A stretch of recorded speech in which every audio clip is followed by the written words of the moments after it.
Welcome to another episode of Sanford Says. My name is Lisa Holder, Chief Communications and Cultural Affairs Administrator for the City of Sanford. And today we have another great topic. It is called Development in Progress within the City of Sanford. Such an incredible topic, in my opinion. It is the basis of everything. And our two special guests are Eileen Hinson. She's the planning director for the City of Sanford and made time out of her busy day to come talk to us. Hi, Eileen. Hi. And then it just so happens, since we're in the city manager's office together, Tom Tomerlin, who is our economic development director, was walking by. And I said, Tom, come on in, because there is a connection between what happens in planning and then the overarching big picture of economic development in the city of Sanford. So we want to jump right in because we have a brand new interactive development map that's been updated. It's out on our website and social media, but we really want to detail some of the future construction and things that are under construction, because we are booming. We're a booming city. Tom, did you want to say something? Because I know you have to leave. Well, thank you for calling me in, Lisa. I am just thrilled to be sitting here with Eileen Hinson. She's my professional colleague and friend. And what the planning department has been doing is putting together such a valuable tool. It seems very simple on first thought, but basically what it is a table and an accompanying map that's interactive on our website. There's also a static version of it that's a large PDF that you could actually access by contacting the planning department. But the value of this is basically it answers the question that we get so much in the community. So we saw something clearing happening. We see something happening on this corner, wherever the corner might be. Maybe it's the corner of 46 and East Lake Mary Boulevard. They're saying, well, things are being cleared. What exactly is going to go out at that project? And so what this development services map does is it helps inform residents of what exactly is in the pipeline, what's not only being constructed as we speak, but what's also in the pipeline. And as the economic developer in the city, I'm thrilled about it because residents certainly have questions, but businesses do too. And the development industry keeps a keen eye on that. And I'm just thrilled that this product exists. Is probably the thing that I share the most when I try to tell the economic development story within the city of Sanford. And I just want to give a real shout out to Eileen's team, because what they've been able to do for us is, and I know this also may not sound that powerful, but what they've been able to do is set a regulatory table within our city such that people and that want to develop our land understand that we do have this quality standard, but we'll do everything in our power to try to get you to a groundbreaking and, even better yet, to a ribbon cutting. So I'm going to let Eileen explain that map a little bit more, and I'm going to step out, but what a great topic. I hope it works. I hope you get some great information from this. Thank you, Tom Tomerlin. Have a happy Thursday. Thank you. Take it away, Eileen. Bye, Tom. So Eileen, yes, you and your team now. You've got a full department now, correct? Is that helping actually, you? we're still down one administrative professional, and we are working on hiring back our planning inspector. Our inspector position was left empty a few years ago, and it's not been refilled. And then this year, because of all the up and coming construction, been able to do that. So hopefully we get that position filled soon. But in general, our department is back on its feet, and we've been doing amazing things in the last year. Great. Let's hear it. Let's hear some of those. So it should come as no surprise to anyone who lives here in Central Florida. Development and construction is booming. City of Sanford is no stranger to the growth, obviously. Recent development applications are at an all-time high. Site and building construction are right there. They're following. That being said, there are certain areas of the city, though, that you might see higher development and then redevelopment and different kinds of development. So in a quick run around the city, the west side of town, there's a lot of clearing and there's a lot of activity. Some of it's commercial. The majority that we're seeing on the upper west side of town, over by the mall and I-4 and State Road 46, that's going to be a lot of apartment development. It's a higher density area, access to I-4, the services, the retail, the restaurants, the people want to live there. So the apartments are coming in, and there's a lot of them. Yeah. Now, when you mean density, high density, what does that actually mean, Eileen? So density is number of dwelling units per acre. So if you have a lower density, you're going to have single family, you're going to have quarter acre lots, you're going to have even 50-foot lots are far less dense than apartments, which are, 3 and 4 story buildings, multiple units per floor. So your density ranges, but when you get into high density areas like the area by the mall or even just outside of that, we have higher density areas to allow for growth to be more compact. Okay. So I see. And that makes sense, right? I mean, right, yeah, you want your corridors to be higher density. You don't want the sprawling because you want the connectivity. If you sprawl everything out, it's harder to get to things. It's harder to make the services easy to access. I see. So when Connectivity, right? That's important. connectivity is very important. The sidewalk connectivity, the trail connectivity. The city's been working with Seminole County on making sure that those are missing links that might be missing are being connected. You can go the whole length of the Riverwalk now Yeah. on the trail system, and then it connects around to Volusia County, and then there's plans throughout the whole region that connect the coasts and beyond. So Let me ask you this. So in a city like Sanford, connectivity is important, but if you were in a city that had a whole subway system or rail, that wouldn't be so important because you have rail taking you from block to block, correct? Or am I not no? necessarily. No, because Okay. what the connectivity all works together. The more multimodal a city is, the more opportunity for pedestrians or vehicles to get from point A to point B and beyond. So your multimodal is everything from the pedestrian walks on a trail, the pedestrian gets on a train, the pedestrian gets off the train, but where they get off the train may not be as friendly to walk, so maybe there's a tram or a shuttle or something like that. So those all connect you together. I see. When you're in more the sprawling residential neighborhoods, all you really have is sidewalks. You have to get to some of those nodes. Those nodes are going to get you on a bus, or they're going to get you on a train or a tram, or something that allows you to get on a trail on a bicycle. So the higher connected areas are going to be where you find more of the multimodal access points. And that's an attraction, I'm sure, to developers or people, not really developers, but to people who want to live here, right? To people that want to live with that connectivity. Some people Yeah. really like the large acre lots and they want to kind of be out, and then they don't mind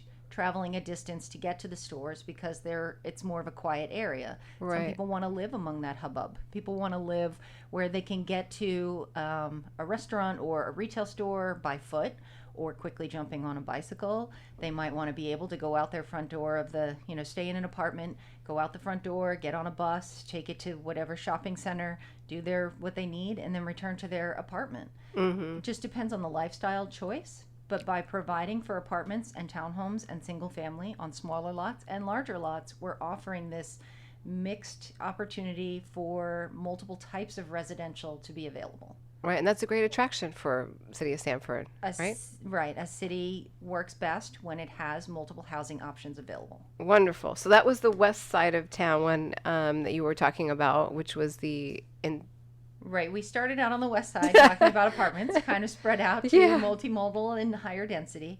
But it's not just residential on that west side. We have our commerce areas. We have some larger industrial projects going in off of the Church Street and White Cedar area off the rail tracks. We also have some growth going on along the St. John's Parkway into Jewett Lane. We have things that are coming up along the Martin Luther King Jr. Boulevard corridor. And so that's all the Upper West Side. And they're sort of working together to make sure that the appropriate buffers are met and the separations are met, but they interact so that the job centers are available and the residences to support those job centers are within reach. So the other side of town, though, which is the southeast side, south of the airport and all along the new Lake Mary Boulevard corridor, the growth is there as well. There was recent rapid growth that the city engaged with the Seminole County and City of Sanford International Airport and did a joint interlocal study that assessed the development along that corridor so that the three jurisdictions could work together and make sure that the growth is consistent with what they are trying to seek together. So along Lake Mary Boulevard on the south side, it's more geared toward residential. On the north side, where the road runs east-west, is more airport. And then along the north-south segment, from where Lake Mary runs to where it sort of turns east-west, you're going to see a lot more commercial. So that commercial growth includes the Publix that everybody's been waiting on. Yay. And then some additional commercial that we don't know yet. It's still speculative, and we're still working on putting that together, but it could be anywhere from retail to restaurant, potentially a hotel or daycare. Things like that are what's available on that east side in some of the newer adopted PDs. Plan development. The plan development is a zoning classification that allows for flexibility in development, but lays out specific design guidelines so that it's a cohesive project. Okay. Thank you for that definition, explaining that. Yeah, so this is really interesting, and Sanford has we're seeing a lot of development because we have the land, we have the space, is that correct? Some of it is land and growth on the edges of our boundaries, but we are seeing a fair amount of infill development. We've got a number of projects coming in downtown. Redevelopment of some of the older buildings. We have a number of people trying to move residential into downtown, which has been lacking for years, for people to be able to live near those downtown services, to have that downtown life. But also we have 1792, which has for a long time been sort of neglected in terms of development. People have not been operating along the 1792 corridor, and we've recently had development of several restaurants and then a couple of smaller residential subdivisions just off the main center of French Avenue and 25th Street. We have a proposed Culver's. We have a proposed What was that? Culver's? Is yeah, that the restaurant from Wisconsin with the fried cheese curds? Okay, and it's custard, right? Yes, Yes, they have frozen the custard. Frozen custards. Okay, yes. But yeah, so that's coming in on 1792. We've got a couple of other smaller restaurants that'll be doing some infill at the Lake Mary intersection there. And then we have there's an out parcel in front of the Winn-Dixie Plaza that's been a grass patch for a really long time, and they're looking to finally do that infill there. So we are seeing finally growth along the 1792 redevelopment area. Now, when you mean infill, can we just share? It's empty space that you fill with business. Essentially it's surrounded by city, but it's currently vacant. Whether it was something there before, something that's been unused for a while, or something that's never been developed, but it's considered infill because you're filling in that space that's not currently used. Right. And so while you're, if you're listening to this podcast and you want to go to our website, you can also follow along or look at the map that we refer to, and it's under development services, under departments, and then the planning division. And we have the interactive map on our website at sanfordfl.gov. But so you can kind of follow along and see what we are referencing. Eileen, so that's a lot of great information and new and up and coming projects for the city. Right. Residents and visitors. But always remember, development does come in waves. So you'll see, you'll see a lot of development and then it'll slow, or you'll see a lot of one type of development. Maybe you'll see a lot of apartments and then it'll be less apartments because that need has been met. And then it shifts again to townhomes or single family or, some other type of residential that we may not have seen yet. Mixed use elements are coming into play because people are looking for that opportunity to be able to live somewhere, work somewhere, entertain somewhere without having to go far, without having to deal with traffic or roads or other means of transportation besides just foot or bike. Are we seeing a nice mix of residential and commercial development in here at this point in the city, or? We do. We have a good industrial sector right now that's taking off post-COVID. We've had a number of projects come in that are industrial in nature. And then we have commercial a little less. There's a little less commercial right now, but the residential housing and rooftops, as they call them, are coming into play, which brings the people, which brings the need for the commercials. So it's sort of, they bring in the people, then they bring in the services to serve them. So we will see more, hopefully, commercial fill in the out parcels that are being created with the residential projects. But yes, the industrial mix right now is on the way up, and then the multifamily is high, and the single family is on the way down from what our development trends have been. Yeah, and there's plenty of plans in review and proposed projects I see here. There's 31 items listed on this map here. We are definitely staying busy. We are, continuing to work with the development community, but we also trying to bring the best that Sanford can get. We are working with them to bring amenities to the residential complexes. We're looking to make sure that the commercial buildings are attractive and aesthetically pleasing, as well as clean and safe, and provide for the best services to the citizens of Sanford, as well as guests and their friends and the business community as well. Yeah, that's a wonderful, wonderful opportunity. And this map. I know your staff puts together this with our GIS person. It's just so helpful, I think, to see it visually. There's so much information shared at commission meetings when things are going through the process of approvals. And this way you can take a really broad view and see for yourself as a resident, visitor, business owner, the development here in the city of Sanford, approved, under construction, and things that are in review and proposed projects. And we are busy, and your department is extremely busy. And that's a good thing for Sanford. So if you are interested in learning more about Sanford in general, visit the city website and and take a look and become involved in what's happening here. Right. And engaged. Yes, definitely get engaged. We do have, before the projects begin, maybe not so much that they're on this list already, but keep an eye out on city commission agendas, planning and zoning commission agendas. Perhaps sign up for Citizens Academy. Get yourself involved in the community if you want to be part of the development and help guide the growth.